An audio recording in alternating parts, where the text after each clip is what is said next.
लिए उसके लिए क्या करना है आपको, सबसे पहले डैशबोर्ड, जैसा कि मैंने बता दिया आपको डैशबोर्ड क्या होता है। उसके जस्ट नीचे आप देख रहे हैं डेरिवेटिव, डेरिवेटिव्स पे आना होता है आपको। जैसे ही आप डेरिवेटिव पे टैप करते हैं तो आपके पास मल्टीपल ऑप्शंस ओपन होकर आते हैं। अब वो ऑप्शंस क्या है, 1 to 1 बात करेंगे। सबसे पहले आप देख रहे हैं निफ्टी ओआई टेबल CW। अभी जो ओआई टेबल है ये ओपन इंटरेस्ट टेबल है, इसे आप ऑप्शन चेन भी बोल सकते हैं। CW का मतलब है यहाँ पे करंट वीक, जो कि आपको करंट वीक का डेटा रिप्रेजेंट करती है, ठीक है। Same as Bank Nifty OI table CW, ये आपको सेम करंट वीक का डेटा रिप्रेजेंट करती है। उसके बाद निफ्टी ओआई टेबल NW, जैसे कि अगर हम करंट एक्सपायरी की बात करें तो आप सभी को पता है करंट एक्सपायरी 3 अगस्त है, बट आप इस पर टैप करेंगे तो आप नेक्स्ट वीक का डेटा देख पाएंगे, यानी कि 10 अगस्त का, ठीक है। तो वो चीज आप देख सकते हैं। सेम ऐसे ही फिन निफ्टी की टेबल अपडेटेड है करंट वीक की। और सेंसेक्स ओआई टेबल, सेंसेक्स का जो इंडेक्स है उसकी भी आपको ओआई टेबल मिल जाती है, तो उसको भी आप गो थ्रू कर सकते हैं। ओआई चार्ट्स जो निफ्टी एंड बैंक निफ्टी का आप देख रहे हैं, ये आपको सपोर्ट और रेसिस्टेंस के लिए हेल्प करती है कि पर्टिकुलर हर एक स्ट्राइक पर कितनी कितनी पोजीशंस है, उसके अकॉर्डिंग आपका जो सपोर्ट रहेगा रेजिस्टेंस रहेगा वो क्या रहेगा। बट ओवर टेबल में हम सपोर्ट रेजिस्टेंस फाइंड कर लेंगे तो इतनी ज्यादा हमें उसकी नीड पड़ने वाली नहीं है। सेम अगर कोई क्लाइंट मंथली कॉन्ट्रैक्ट्स में ट्रेड करता है तो मंथली कॉन्ट्रैक्ट्स के लिए मंथली टेबल हमारी देखेगा, और मंथली टेबल देख के फिर वो यहाँ से ट्रेड कर सकता है। क्लियर। तो जैसा कि हमारे सभी व्यूवर्स का कंसर्न था bank Nifty analysis, so bank Nifty पे टैप करते हैं हम सिंपली इस तरीके से। बैंक निफ्टी पे जैसे ही मैंने क्लिक किया CW पे, मेरे पास डिटेल ओपन होकर आ गई। मेरे पास क्या डिटेल ओपन होकर आई, bank nifty option data weekly, current जो एक्सपायरी है उसकी डेट दिखा रहा है। उसके बाद एक लाइन यहाँ पर मेंशन है clearly, use data after 10:30 AM। It means ये आपको क्या रिप्रेजेंट करता है, सिंपली आपको यही रिप्रेजेंट करता है कि आप अगर ट्रेड ले रहे हैं या आप कोई अगर ट्रेड लेने जा रहे हैं सॉफ्टवेयर के थ्रू, तो एटलीस्ट 10:30 बजे का वेट करें। 10:30 का वेट क्यों करना होता है, क्योंकि जब मॉर्निंग में मार्केट ओपन होती है, आप सभी को पता है जो BTST ट्रेडर्स होते हैं जो बाय टुडे सेल टुमारो करते हैं, वो मॉर्निंग में मार्केट ओपन होते ही फटाफट से सेलिंग करते हैं। और प्लस जो हमारे रिटेलर्स होते हैं वो भी जो पर्टिकुलर ग्रुप फॉलो करते हैं, बहुत सारे ग्रुप आप सबको मिल जाते हैं टेलीग्राम पे, तो मॉर्निंग में देखते हैं कि भाई फटाफट से कॉल आ रही है, बाय कर लो, पुट आ रहा है, जो भी आ रहा है XYZ, फटाफट से बाय कर लो। तो उस टाइम पे तो थोड़ी वॉल्यूम होती है और जो वॉलेटिलिटी होती है वो बहुत ज्यादा होती है। तो उस बीच में अगर आप कोई ट्रेड लेते हो तो वो थोड़ा सा रिस्की हो जाती है। क्यों, क्योंकि वॉलेटिलिटी में ट्रेड करने के लिए आपने ये सॉफ्टवेयर बाय नहीं किया, आप थोड़ा सा जो है आपने उस रिस्क को ग्रैब अप करने के लिए सॉफ्टवेयर बाय कर रहे हो, ठीक है। तो उस रिस्क को मिनिमाइज कैसे करता है ये सॉफ्टवेयर, वो आपको बताता है, जिसके लिए हम आपको बोलते हैं कि 10:30 के बाद आप ट्रेड ले तो ज्यादा सफिशिएंट रहेगा। हाँ, बट अगर आप अग्रेसिव ट्रेडर हैं, मीन्स आप प्राइस एक्शन फॉलो करते हैं, तो आप 10:30 से पहले भी ट्रेड कर सकते हैं। बट जो सिनेरियो हम देखेंगे इसके अंदर, वो ट्रिपल कंफर्मेशन एक स्ट्रेटेजी है, वो मैं बताऊंगा आप सभी को सेशन के अंदर। वो ट्रिपल कंफर्मेशन स्ट्रेटेजी आपको फाइंड करनी है। And apart from triple confirmation, एक रिवर्सल स्ट्रेटेजी है, वो रिवर्सल भी आपको देखना होता है कि कैसे आप मार्केट के रिवर्सल को ग्रैब अप कर सकें। क्योंकि मार्केट में देखिए बेसिकली ट्रिपल कंफर्मेशन स्ट्रेटेजी आपके कब काम आएगी, जब आप एक ट्रेंड फॉलो करोगे, चाहे वो अप ट्रेंड हो चाहे वो डाउन ट्रेंड हो। बट अगर मार्केट रिवर्स करती है, जैसे कि कल की मार्केट आप फॉलो करो, तो कल अप एंड डाउन बहुत ज्यादा फ्लक्चुएटेड मार्केट था, तो उस टाइम पे जो रिवर्सल स्ट्रेटेजी है, जैसे कि लास्ट सेशन में भी मैंने बात करी थी, सॉरी, जो वेडनेसडे ऑनवर्ड हमने सेशन पे बात करी थी उसकी रिकॉर्डिंग भी मैं आप सभी को डाल दूंगा अभी सेशन के लास्ट में। तो वो चीज भी आप देख सकते हो कि कैसे आप अपनी जो स्ट्रेटेजी है, कैसे आप पता कर सकते हो कि मार्केट में रिवर्सल आ रहा है, या फेक ब्रेकआउट है या फिर एक्चुअल ब्रेकआउट है, ठीक है। तो सेशन गो थ्रू करते हैं, ठीक है। सिंपली मैंने जैसा कि ये बता दिया, यूज डेटा किस लिए करना है। आप लेफ्ट हैंड साइड में call option, right hand side में पुट ऑप्शन, ये आपके स्क्रीन पर जो दिख रही है ऑप्शन चेन है आपके पास। बट यहाँ पर जितना भी डेटा है आपको ये सारा डेटा क्वांटिटी में दिख रहा है, कहीं भी डेटा लॉट्स के अंदर नहीं है। आप पहली चीज, ठीक है। अब पर्टिकुलर मैं बात करूं 46,100 से लेके 44,900 तक, टोटल 13 स्ट्राइक्स है इसके अंदर। अब एक हर एक स्ट्राइक का पर्टिकुलर प्रीमियम मुझे यहाँ पे दिख रहा है कि भाई क्या प्रीमियम है। जैसे कि बात करूं मैं 46,100 की, जो भी कॉल ऑप्शन है उसका प्रीमियम है 81 रुपीज 8 पैसे, ठीक है। अब वैसे मैं बात करूं ओपन इंटरेस्ट पे, चेंज इन ओपन इंटरेस्ट, अब एक्चुअल में जो ओपन इंटरेस्ट है इसका मतलब क्या है, ठीक है। सो वो देखते हैं हम यहाँ पर simply. Open interest, the total number of outstanding derivative contracts such as options or futures that have not been settled for an asset। Normal language में बात करें तो बेसिकली आउटस्टैंडिंग कॉन्ट्रैक्ट्स किसके, डेरिवेटिव्स के। अब डेरिवेटिव्स में हमारे फ्यूचर एंड ऑप्शंस आते हैं, ठीक है, जो अब तक सेटल नहीं हुए। इट मींस लोगों ने अभी भी ये पोजीशंस कैरी कर रखी है, अभी ये पोजीशन सेल नहीं करी है, तो इट मींस अभी ये पोजीशन कैरी है। तो सिंपली मुझे पता चल गया ऐसे ओपन इंटरेस्ट क्या है, चेंज इन ओपन इंटरेस्ट, यानी कि जो टोटल ओआई है ये तो पूरे वीक का ओआई है। अब उसमें आज के दिन में क्या चेंजेस आए वो मुझे यहाँ से पता चलता है चेंज इन ओपन इंटरेस्ट से, ठीक है, क्लियर। तो ये चीज मुझे पता चल गई कि भाई अभी जो इंटरेस्ट है, ठीक, ओपन इंटरेस्ट क्या है, चेंज इन ओपन इंटरेस्ट क्या है, इसका मतलब मुझे क्लियर। अब उसके अलावा इस ऑप्शन चेन में कुछ हाईलाइटेड पॉइंट्स आप देख रहे होंगे।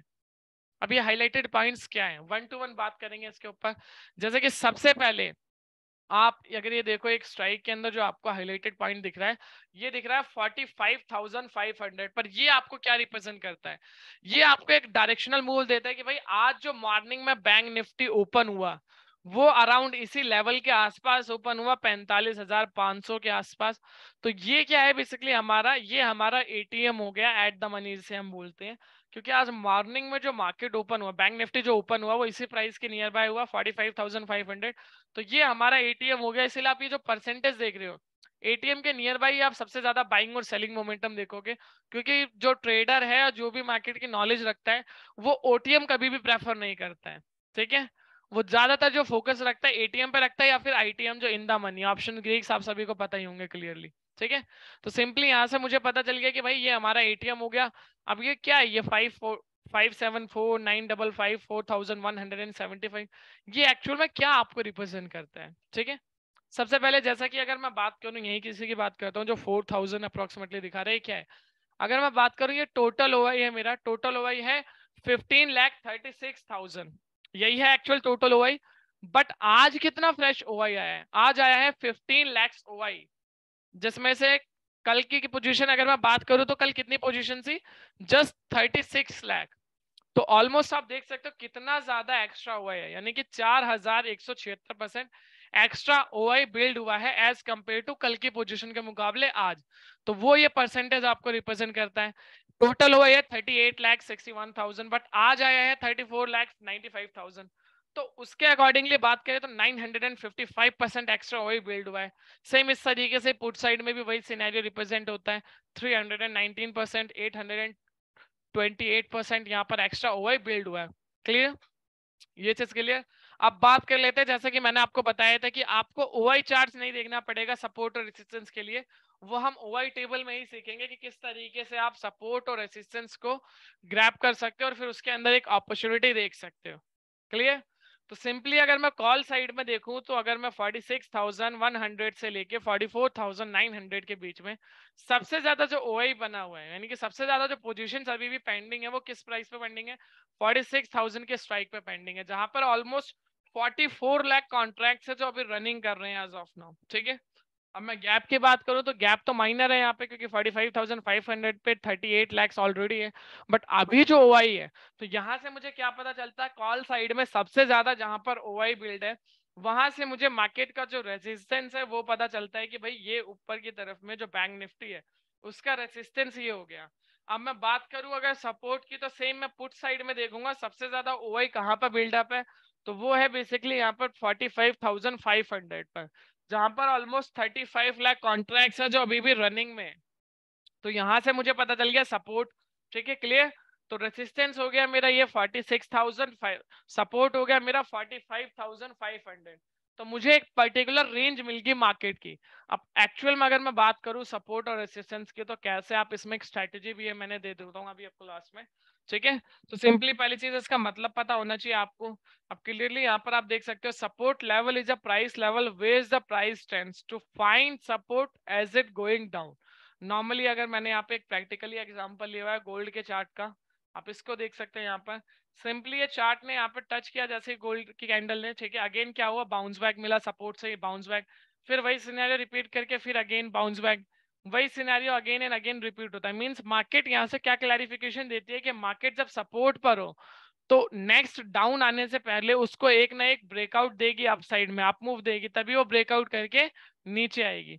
सेम इसी सिनेरियो में रेजिस्टेंस अब इसका ऑपोजिट हो जाएगा सपोर्ट का। Resistance level is a price level where the price tends to find resistance as it going up.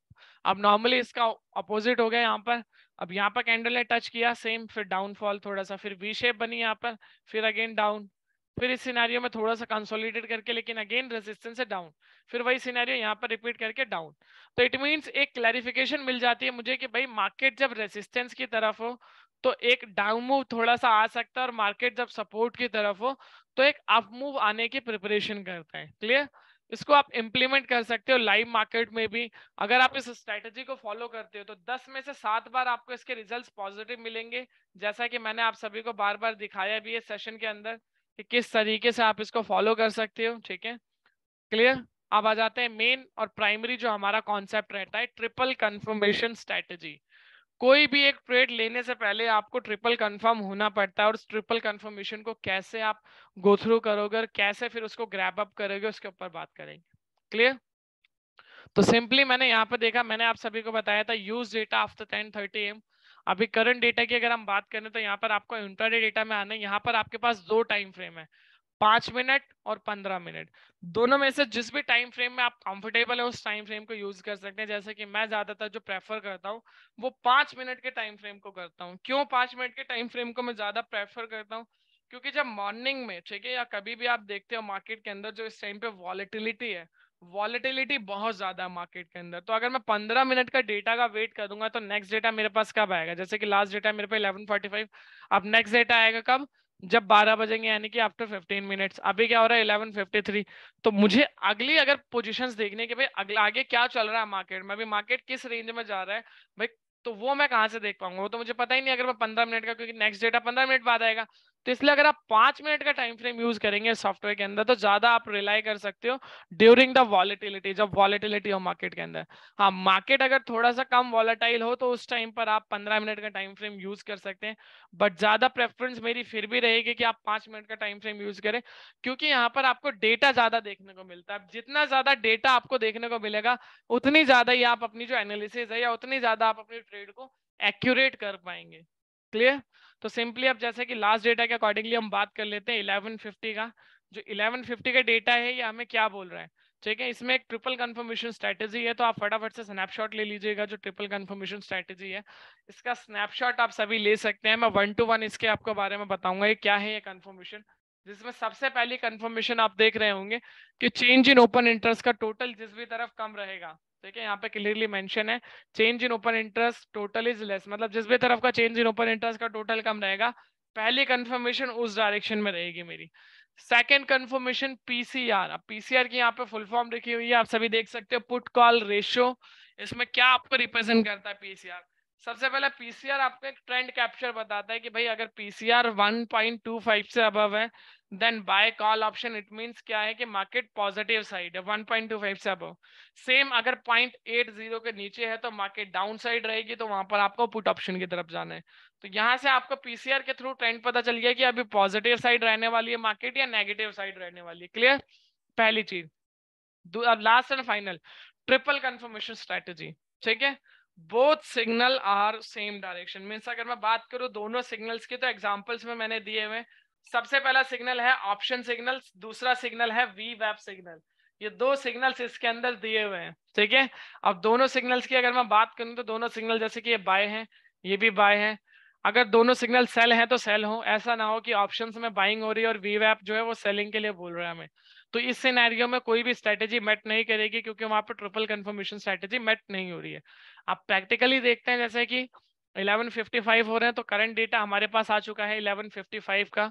अब इसी डेटा के अकॉर्डिंगली हम हमारी ट्रेड प्लान करेंगे, जिसमें सबसे पहली कंफर्मेशन मैंने आपको बताई थी जो चेंज इन ओपन इंटरेस्ट का आप टोटल देख रहे हैं यहाँ पे। जैसे कि यहाँ पर ऑलमोस्ट कितना टोटल है, यहाँ पे कॉल साइड का ही 1,32,00,000 और ये जस्ट 91,000 है।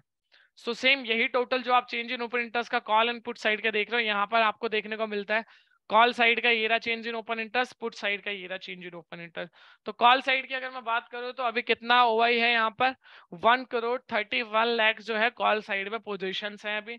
सेकेंड वन पुट साइड में जस्ट 91,59,000 है। तो मैंने आपको बताया था कि पहली कंफर्मेशन क्या रहती है हमारी, जिस भी तरफ चेंज इन ओपन इंटरेस्ट का टोटल कम रहेगा उस डायरेक्शन में हमारी पहली कंफर्मेशन होगी। क्लियर? तो पहली कंफर्मेशन मुझे यहां से पता चलेगी कि भाई जो चेंज इन ओपन इंटरेस्ट का टोटल है किस तरफ कम है, पुट साइड। तो मुझे क्या करना है, मुझे पुट साइड में जाना है। क्यों? क्योंकि मुझे क्राउड के अगेंस्ट काम करना होता है, मुझे क्राउड के फ्लो में काम नहीं करना है। क्योंकि अगर आप सर्कुलर देख रहे होंगे, आप सभी, आप ट्रेडिंग जो करता है डेली बेसिस पर, आपको जब आप अपनी एप्लीकेशन लॉगिन करते हैं, मेल आती है एनएससी के साइड से कि मार्केट के अंदर ऑप्शंस और फ्यूचर्स में 10 में से 9 लोग लॉस कर रहे हैं, और जो लॉस का मिनिमम कैपिटल है वो है 50,000। ठीक है, मिनिमम कैपिटल जो है 50,000 का है लॉस का। क्लियर? तो वो सारी सिनेरियो होते हैं, तो इसलिए थोड़ा सा हमें ध्यान में रखने वाली बात होती है कि हमें क्राउड के अगेंस्ट काम करना है। क्लियर? इससे रिलेटेड किसी का कोई? ठीक है, तो पहली कंफर्मेशन हमारी ये होगी कि भाई हमें जो जानना है, जिस भी तरफ डेटा कम रहेगा तो चेंज इन ओपन इंटरेस्ट का टोटल कम किस तरफ है, पुट साइड। तो पहली कंफर्मेशन मेरी होगी। सेकंड कंफर्मेशन पीसीआर, पीसीआर है 0.70, और मुझे पीसीआर क्या इंडिकेट करता है, पीसीआर मुझे सिंपली इतना देखना है, अगर 1.25 से अबव है देन बाय कॉल ऑप्शन, 0.80 के नीचे है देन बाय पुट ऑप्शन। ठीक है, तो सेकंड कंफर्मेशन अभी 0.80 के नीचे है तो मैट होती है बिल्कुल। तो फर्स्ट कंफर्मेशन मुझे पुट बाय करना है, सेकंड कंफर्मेशन भी मुझे पुट बाय करना है। थर्ड एंड फाइनल कंफर्मेशन, उससे पहले जो पीसीआर है, पीसीआर मैंने आपको बताया था कि आपको ट्रेंड कैप्चर कराता है कि अप ट्रेंड है या डाउन ट्रेंड है। And apart from the trend, ये आपको वन मोर चीज जो है पीसीआर, ये कैलकुलेट कैसे होता है, तो इसके लिए सिंपली जो चेंज इन ओपन इंटरेस्ट है, ये पुट साइड का जो चेंज इन ओपन इंटरेस्ट है, इसको हम डिवाइड करते हैं कॉल साइड के चेंज इन ओपन इंटरेस्ट से, उसके बाद हमारा पीसीआर निकल कर आता है। क्लियर? तो first and second confirmation met, then हम वेट करेंगे हमारी थर्ड कंफर्मेशन का, जो है ऑप्शन सिग्नल एंड वी वैप सिग्नल। अब दोनों सिग्नल्स मुझे क्या रिप्रेजेंट कर रहे हैं, दोनों सिग्नल मुझे सेल रिप्रेजेंट कर रहे हैं। अब दोनों सिग्नल का यूज क्या है, सबसे पहली चीज तो मुझे यूज पता होनी चाहिए दोनों सिग्नल्स का। तो जो ऑप्शन सिग्नल है, ऑप्शन सिग्नल मुझे ऑप्शंस की एक्टिविटी के बारे में बताता है कि भाई ऑप्शंस में लोग क्या कर रहे हैं, ऑप्शंस में लोग बाय करके चल रहे हैं या ऑप्शंस में लोग सेल करके चल रहे हैं। ठीक है, सेम ऐसे ही वीवैप मुझे फ्यूचर्स की एक्टिविटी के बारे में बताता है कि फ्यूचर्स में लोग क्या कर रहे हैं, फ्यूचर्स में बाय कर रहे हैं या फ्यूचर्स में सेल कर रहे हैं। तो दोनों सिग्नल का सेम डायरेक्शन में होना मस्ट है। क्यों? क्योंकि ऑप्शंस में अगर हम ऑप्शंस की एक्टिविटी देखें तो ऑप्शंस में जो वॉल्यूम है, ऑप्शन में वॉल्यूम ज्यादा होती है, बट वहीं में अगर बात करूं फ्यूचर्स की तो फ्यूचर्स में वॉल्यूम ज्यादा नहीं होती है, बट वहां पर मार्जिन ज्यादा रिक्वायर्ड होता है। ठीक है, तो अभी के सिनेरियो के अकॉर्डिंगली अगर हम बात करें, ठीक है, तो यहाँ पर वो सिनेरियो मेट होता है कि भाई तीनों सिनेरियो जो फेवर में है मेरे, ऑप्शन सिग्नल एंड वीवैप सिग्नल, ये भी मेरे फेवर में, तो डन, यहाँ पे मेरी तीनों कंफर्मेशन स्ट्रेटेजी मेट होती है। ठीक है, तो मींस अब मुझे पुट बाय करना है। अब पुट बाय करना है तो कौन सा स्ट्राइक लेना है मुझे, क्या स्टॉप लॉस लेना है, क्या टारगेट लेना है, ये सबसे इंपॉर्टेंट बात होती है। तो जैसा कि मैंने आपको बताया था कि आप टेस्टेड डेटा लेते हैं आज ही का, यूज डेटा आफ्टर 10:30 AM। ठीक है, तो 10:30 के बाद का ही डेटा हम लेंगे और वहां एनालिसिस करेंगे कैसे क्या एक्यूरेट था। ठीक है, यही सिनेरियो था 10:30 के बाद मार्केट में। अब 10:30 के बाद क्या हुआ, यहाँ पर अगर मैं प्लान करता हूँ एक ट्रेड एग्जीक्यूशन से, तो क्या क्या सिनेरियो मुझे देखना है, सबसे पहले चेंज इन ओपन इंटरेस्ट का टोटल देखना है, कम किस तरफ है और ज्यादा किस तरफ है। ठीक है, तो मैंने बात करी कि भाई कॉल साइड में है 1,22,00,000, पुट साइड में है 81 lakh, first confirmation. Second confirmation PCR मुझे देता है 0.80 के नीचे है तो पुट साइड, 1.725 से ऊपर है तो call side. Third confirmation both signal are in same direction. ठीक है, अब यहाँ पर मेरे तीनों सिग्नल्स मैट होते हैं, तो उसके बाद मुझे क्या करना है, उसके बाद सिंपली मुझे कुछ नहीं करना है, यहाँ पे बेसिकली डेटा देखना है कि अब जब तीनों कंफर्मेशन मैट हो, तो ये जो आप प्राइस और वीवैप देख रहे हो, ठीक है, इसके ऊपर बात करेंगे। जैसे कि डेटा थोड़ा ज्यादा लेंदी हो रहा है, हम इसको 5 मिनट 15 मिनट पे कर लेते हैं। ठीक है, अब ये चीज आप देख सकते हैं यहाँ पर, जैसे कि भाई अब मैंने क्या है यहाँ पे डेटा कर लिया, अब लास्ट डेटा मेरे पे 12 बजे का आ गया, जस्ट बेटा मिनट, 5 मिनट पे आ रहा 12 बजे का।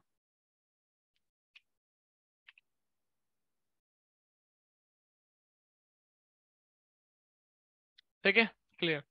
सो 10:30 के अकॉर्डिंगली अब ये चीजें देख ली मैंने। अब ये जो प्राइस और वीवैप देख रहे हैं, ठीक है, इसके ऊपर बात करते हैं क्या है एक्चुअल में।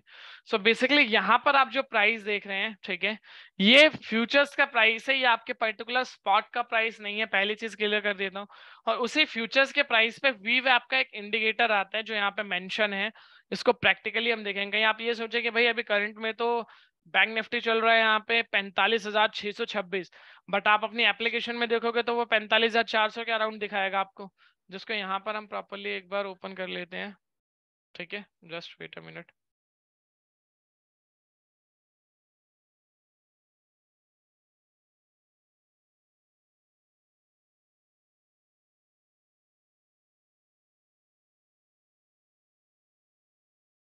ठीक है, ये रहा हमारा नॉर्मल बैंक निफ्टी। ठीक है, बैंक निफ्टी क्या कह रहा है मुझे, 45,407 के अराउंड चल रहा है।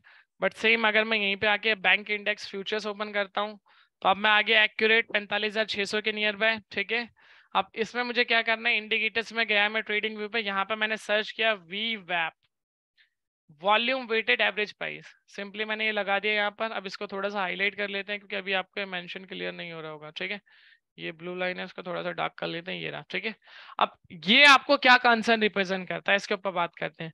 तो ये जो प्राइस एंड वीवैप है, ये आपको तीन चीजें बताते हैं। सबसे पहली चीज आपको ये बताते हैं कि भाई आपको जो अभी ट्रेड लेने जा रहे हो उसके अकॉर्डिंग रिस्की है या नहीं है। सिंपली आपको ये वॉलेटिलिटी क्लियर करके दिखा देता है कि भाई वॉलेटिलिटी अभी कैसी है मार्केट की।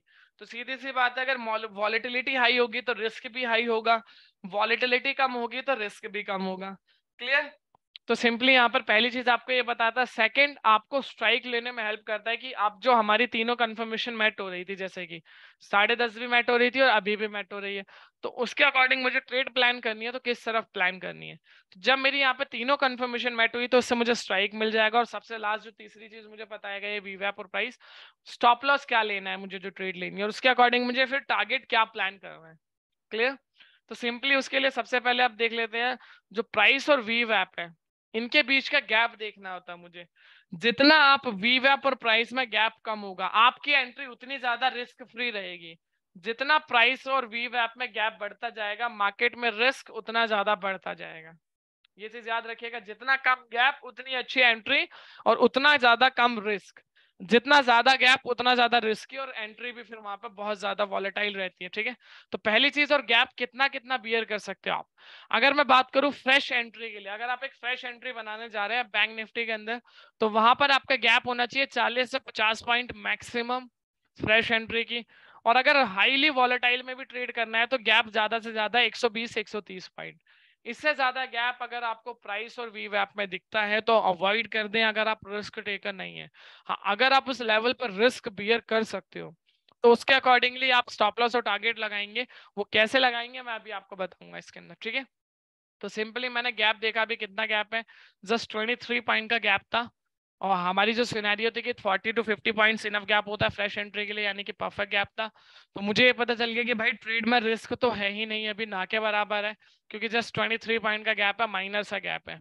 क्लियर? तो सबसे पहली चीज, जब गैप पता चल गया तो अब मुझे सेकंड कॉन्सेप्ट था कि क्या मेरे को बाय करना है। जैसे कि पुट तो बाय करना है, बट कौन सा स्ट्राइक लेना है। तो उसके लिए जो प्राइस आप देख रहे हो, प्राइस के नियर बाय वाला स्ट्राइक हमेशा आपको बाय करके चलना है। अब यहाँ पर पर्टिकुलर स्ट्राइक है 45,660। इसके नियर बाय सिंपली या तो आप 45,600 बाय कर सकते हो या 45,500 का पुट ऑप्शन बाय कर सकते हो। क्लियर? वॉलेटिलिटी हमने देख ली, यहाँ पे वॉलेटिलिटी पता चल गई कि रिस्की है या नहीं है। सेकंड, मुझे स्ट्राइक मिल गया यहाँ से। फॉर एन एग्जांपल मैंने एक बाय किया यहाँ पर, किसका, 45,600 का पुट ऑप्शन। ठीक है, करंट प्रीमियम आप देख सकते हो 360 के अराउंड चल रहा है, अभी की बात कर रहा हूँ मैं। ठीक है, ये आपने देख लिया यहाँ पर। अब उसके बाद ये तो हो गई बात कि आपने भाई बाय कर लिया स्ट्राइक, प्लस आपने वॉलेटिलिटी देख लिया। अब स्टॉप लॉस कैसे लगाएंगे? तो स्टॉप लॉस के लिए सिंपली मैंने आपको बताया था 40 से 50 पॉइंट फ्रेश एंट्री के लिए। मैक्स टू मैक्स अगर आप रिस्की भी है तो 120 से 130 पॉइंट। तो अभी जस्ट 23 पॉइंट का गैप था इसके अंदर, तो मैंने क्या किया कि 27 पॉइंट और इसके अंदर ऐड करे वी वैप के अंदर। टोटल फिर गैप हो जाएगा मेरा 50 पॉइंट का। अब अगर मैं इसके अंदर 27 पॉइंट ऐड करता हूँ वी वैप के अंदर तो ये हो जाएगा 45,710। ठीक है, यही हो जाएगा। टोटल मैंने एसएल कितने का ले लिया, 50 पॉइंट्स का। और ये जो मैं 50 पॉइंट का एसएल ले रहा हूँ, ये पर्टिकुलर इस प्रीमियम के 50 पॉइंट्स नहीं लिए मैंने, अगेन आई एम रिपीटिंग, इसके 50 पॉइंट का मैं एसएल नहीं ले रहा हूँ। मैं जो एसएल ले रहा हूँ यहाँ पे, ठीक है, मैं जो एसएल ले रहा हूँ वो इसका ले रहा हूँ। ठीक है, जो यहाँ पर प्राइस है फ्यूचर का प्राइस, इसके अकॉर्डिंग मैं 50 पॉइंट का एसएल ले रहा हूँ। जहाँ की मैंने अगर एक कॉल पुट ऑप्शन बाय कर रहा हूँ यहाँ पर 45,660 पर 45,600 का, तो एसएल मैंने इससे 50 पॉइंट ऊपर ले लिया। यानी कि अगर मार्केट रिवर्स करती है और 45,710 आती है तो मेरा एसएल हिट होगा। क्लियर? ये हो गया टारगेट। अब एसएल मैंने ले लिया 50 पॉइंट का, उसी के अकॉर्डिंग मैं टारगेट प्लान कर सकता हूँ। 50 पॉइंट का मैं मिनिमम टारगेट रखूंगा 1:1 की रेशियो के अकॉर्डिंगली। फिर उसके बाद अगर सेंटिमेंट मेरे फेवर में है तो मैं उसको ट्रेल करके वो ट्रेलिंग स्टॉप लॉस का यूज करूंगा। फिर मैं स्टॉप लॉस ट्रेल करते हुए 1:2 की तरफ जाऊंगा, जो कि नेक्स्ट टारगेट मेरा 100 पॉइंट का रहेगा। क्लियर। उसके बाद देख सकते हैं सिनेरियो यहाँ पे, जब मैंने अगर बाय किया, अप गया, फिर अगेन डाउन आया, फिर डाउन डाउन। तो यहाँ पर आकर जो है ऑलमोस्ट 11:45 पर 1 घंटे 15 मिनट बाद मेरा जो पहला टारगेट था, पहला टारगेट हिट हुआ। ठीक है। तो ऑलमोस्ट कितना 60 पॉइंट डाउन आया, फिर अगेन अभी भी अप साइड है, बट अभी भी अगर आप देखोगे इस लेवल पर जो बाइंग जोन था, उस बाइंग जोन से भी अभी आप अपर ही है, मीन्स अभी भी आप प्रॉफिट में ही एंड ऑफ द टाइम। तो आप पर्टिकुलर देख भी सकते हैं कि उस टाइम पे क्या प्राइस चल रहा था 45,600 के पुट ऑप्शन का, और अभी एक्चुअल में क्या प्राइस चल रहा है। तो इस तरीके से आप देख सकते हैं सॉफ्टवेयर को, और फिर सॉफ्टवेयर के थ्रू आप अपनी जो एनालिसिस है उसको और ज्यादा अच्छी कर सकते हैं। ये तो बात थी हमारी नॉर्मल स्ट्रेटजी की, जो मैंने आपको बताया कि अगर मार्केट एक ट्रेंड में हो तो कैसे आप ट्रेंड करें। अगर इससे रिलेटेड किसी का कोई डाउट है तो पॉज कर रहा हूँ 2 मिनट के लिए, आप अपना कंसर्न मेंशन कर दीजिए। ठीक है, 2 मिनट के लिए पॉज करते हैं। अगर कोई डाउट है या कुछ समझ में नहीं आया कि कैसे हमने स्ट्राइक चूज किया, स्टॉप लॉस, टारगेट और क्या कंफर्मेशंस थी, तो आप पूछ सकते हैं। Q&A बॉक्स ओपन है। फिर हम मूव करेंगे हमारे रिवर्सल वाली स्ट्रेटेजी पर। फिर लास्ट में हम गो थ्रू करेंगे जो एडवांटेज है, क्या क्या एडवांटेज है स्टॉक ऑप्शंस के।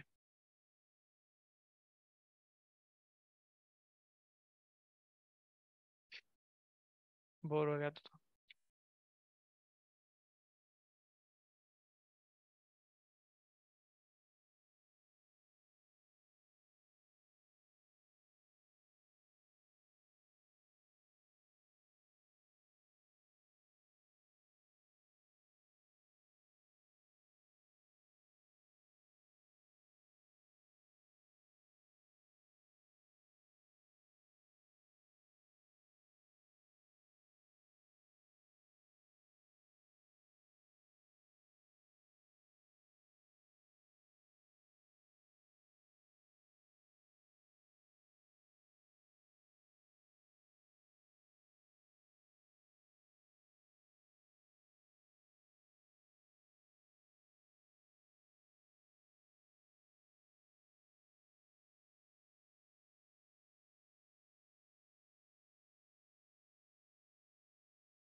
परफेक्ट। सो मूव करते हैं। जैसे कि मैंने आपको बताया था कि अब हम बात करेंगे रिवर्सल के ऊपर, कि रिवर्सल आपको कैसे पता करना है।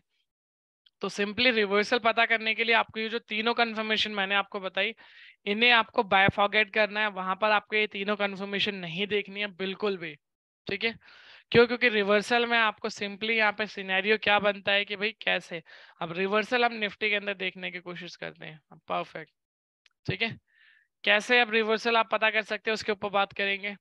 सिंपली उसके लिए आपको जस्ट वी प्राइस और वी वैप देखना है, और इस प्राइस और वी वैप के बीच में क्रॉस ओवर देखना है कि भाई कब प्राइस और वी वैप एक दूसरे को क्रॉस कर रहे हैं। ठीक है। जैसे कि अगर हम यहाँ पर देखें मॉर्निंग में जब 9:30 पे पहला डेटा हमारे पास आता है, प्राइस ऊपर है, वी वैप नीचे है। ठीक है। सिंपली अगर मैं बात करूं, जब भी प्राइस ऊपर होगा वीवैप नीचे होगा, तो मेरा जो स्टॉप लॉस है नीचे की तरफ होगा। क्यों? क्योंकि मुझे जो बाइंग है, क्योंकि वीवैप मुझे स्टॉप लॉस सजेस्ट करता है। तो प्राइस वीवैप अगर नीचे है तो इट मींस मार्केट जो है वो पॉजिटिव ट्रेंड में है। क्लियर। पहली चीज ये आपको पता होनी चाहिए। ठीक है। अब यहाँ पर क्या हुआ कि भाई अगला जो क्रॉस ओवर था, यहाँ पे क्रॉस ओवर बना, अब प्राइस नीचे आ गया, वीवैप ऊपर चला गया, तो ये भी डिफरेंट सिनेरियो हो गया, यानी कि अब मार्केट यहाँ से नेगेटिव ट्रेंड में जा रही है। अब उसके बाद अगर आप देखने की कोशिश करो तो हल्का सा डाउन आया, ज्यादा डाउन तो नहीं करेंगे, 732 से यहाँ तक। बट डाउन आया क्यों? क्योंकि जब प्राइस था, प्राइस पहले ऊपर था, फिर वीवैप ऊपर हो गया, प्राइस नीचे आ गया। यहाँ पे दोनों में क्रॉस ओवर बना ऑलमोस्ट 10:15 के अराउंड पे, यही वो क्रॉस ओवर है, आप देख सकते हैं यहाँ पर एकदम से क्रॉस ओवर बना इस ट्रेंड लाइन में, आप प्रॉपर्ली देख भी सकते हो।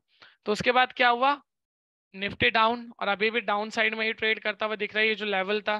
तो सिंपली आपको जस्ट प्राइस और वी वैप का क्रॉस ओवर देखना, और जिस भी तरफ क्रॉस ओवर जाए, फॉर एन एग्जांपल जैसे कि अभी यहाँ पे नीचे की तरफ प्राइस ने वी वैप को ऊपर से नीचे की तरफ में क्रॉस किया, तो इट मीन नेगेटिव सेंटीमेंट है, तो इसके नियर बाय वाला ही सेम स्ट्राइक आप बाय करेंगे। अब निफ्टी में जो आपका मैक्सिमम पॉइंट होगा वो 70 से 80, और फ्रेश एंट्री के लिए 20 से 40 पॉइंट।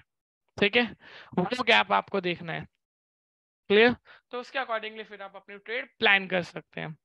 तो इस तरीके से बस बहुत माइनर सी स्ट्रेटेजी है, बस आपको ये जो है क्रॉस ओवर देखना है दोनों का कि भाई क्रॉस ओवर कब कर रहे हैं दोनों एक दूसरे को, फिर उसके बाद आपको आपकी ट्रेड गो थ्रू कर देनी है सिंपली, जो स्ट्रेटेजी हमने अभी बैंक निफ्टी के अंदर सीखी उसके थ्रू।